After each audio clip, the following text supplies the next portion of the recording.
زندگی کے بعد اب آگے موت آنی ہے۔ اب ہم یہاں آئے اور ہماری پرکھ تو تھی کہ اچھی اعمال یہاں پر جمع کرنے، اکٹھے کرنے، اور قرآن مجید میں اللہ رب العزت نے فرمایا فَفِرُّوا إِلَى اللَّهِ، بس تم اللہ تعالیٰ کی طرف دوڑو، فَاسْتَبِقُوا الْخَيْرَاتِ، اور نیکی کے کاموں میں سبقت لے جاؤ۔ آج ہم نے جو کمپٹیشن شروع کیا ہوا ہے وہ دنیا کی دولت اکٹھی کرنے کے معاملے میں ہم ایک دوسرے سے آگے بڑھنے کی کوشش کر رہے ہیں۔ اہل ایمان کی جو تربیت ہوئی وہ تو تھی کہ نیکیوں میں، خیر میں، اور آخرت کی پونجی کے حوالے سے، دولت کے حوالے سے ہم نے سبقت لے کے جانے کی کوشش کرنی تھی۔ لیکن آج ہم اللہ رب العزت کو بھول بیٹھے، اپنی موت کو بھول بیٹھے، اپنی قبر کو بھول بیٹھے، اپنی آخرت کو بھول بیٹھے، اور یہ سوائے حسرت اور ندامت کے ہمارے ہاتھ میں کچھ بھی نہیں آئے گا۔ قبر میں پہنچیں گے، ادھر بھی کہیں گے واپس بھیجو، میدان حشر میں پہنچیں گے، ادھر بھی کہیں گے میں واپس بھیجو۔ ہم دنیا میں سارا کچھ اللہ تعالیٰ کے راستے میں قربان کر کے واپس آتے ہیں، لیکن ابھی خبریں ہمیں دے دی گئیں کہ یہاں سے جانے کے بعد واپس آنا نہیں ہے، تو ادھر جب جا کے کہنے کا کیا فائدہ ہمیں ہوگا؟ آج ضرورت اس بات کی کہ ہم بیدار ہو جائیں، اللہ رب العزت کی بندگی کا حق ادا کریں، حضور علیہ السلام کی غلامی کا حق ادا کریں، کتاب و سنت کی تعلیمات کو سمجھیں اور اس کے مطابق اپنی زندگیوں کو ڈالیں، تاکہ ہماری دنیا بھی کامیاب ہو، ہماری قبر بھی کامیاب ہو، اور ہماری آخرت بھی کامیاب ہو۔ اس کا سارا دار و مدار ہماری اس دارالعمل میں ہے، اس دنیا کی زندگی میں جو ہم شب و روز ہم گزار رہے ہیں۔ ہمیں فحاشی سے، عریانی سے، بے حیائی سے، شیطنت سے، بدبختی سے، بدعملی سے بچنا ہوگا۔ ہر اس کام سے خود کو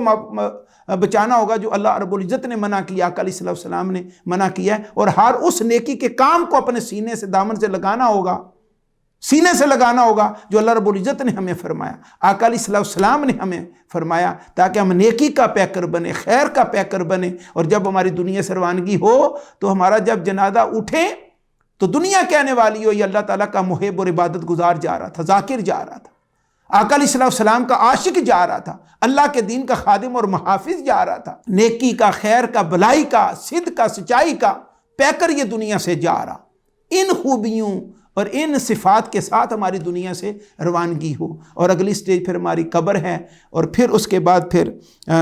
یعنی موت کے بعد اللہ تعالیٰ پھر ہمیں زندہ فرمائے گا جب ہم قبروں سے نکلیں گے، اور پھر اللہ رب العزت کی بارگاہ اقدس میں ہماری پیشی ہوگی۔ یعنی الٹیمیٹ اب ہم دوسری سٹیج پہ ہیں۔ کوئی کہے جی کہ میں پیچھے چلا جو، نہیں، کوئی کہے کہ میں آگے نہیں جاؤں گا، وہ اللہ رب العزت کے دستے قدرت میں جب ادھر اسرائیل علیہ السلام نے آ جانا ہے تو پھر انہوں نے لے کے جانا ہے، یہ سارا کا سارا جتنا گورکھ دندہ دنیا کا ادھر ہی رہ جانا، اور پھر قبر ہے، اس کے بعد پھر اللہ تعالیٰ ہمیں زندگی عطا فرمائے گا، اور پھر اللہ تعالیٰ کی بارگاہ اقدس میں ہمیں پہنچنا ہے۔ اللہ رب العزت نے ہمیں دنیا میں اس بات سے باخبر کر دیا، فرمایا اے میرے بندو تم اپنے اللہ سے کس طرح منکر ہو، کس طرح انکاری ہو، کس طرح بے نیاز ہو سکتے ہو، کس طرح اپنے مولا سے بھاگ سکتے ہو۔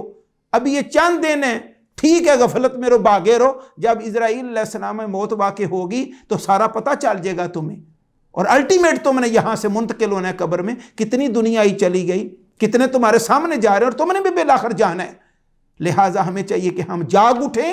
اور موت سے پہلے پہلے اپنے مولا کو راضی کر لیں، اپنے آقا علیہ السلام کو راضی کر لیں، اور جو ہماری کمزوریاں اور کمیاں ان کو ہم دور کریں، تاکہ ہماری اگلی سٹیج جو ہے وہ ہماری قبر ہی ہمارے لیے جنت بنے، اور پھر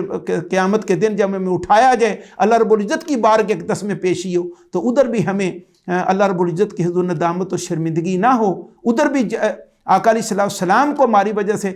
ندامت اور شرمندگی نہ ہو، آقا علیہ السلام کو ہماری وجہ سے ندامت اور شرمندگی نہ ہو۔ ہم اس طرح یہاں پر تیاری کریں، اور اس طرح اگلا اپنا یعنی بیدار ہو کے اپنے صبح و شام گزاریں۔ اللہ رب العزت ہمیں اپنی بارگاہ اقدس سے وفا کی توفیق عطا فرمائے، آقا علیہ السلام سے وفا کی توفیق عطا فرمائے، اور ہمیں اپنے دین کے مطابق اللہ رب العزت اور آقا علیہ السلام کی تعلیمات کے مطابق زندگی گزارنے کی توفیق عطا فرمائے۔ وما علینا الا البلاغ المبین۔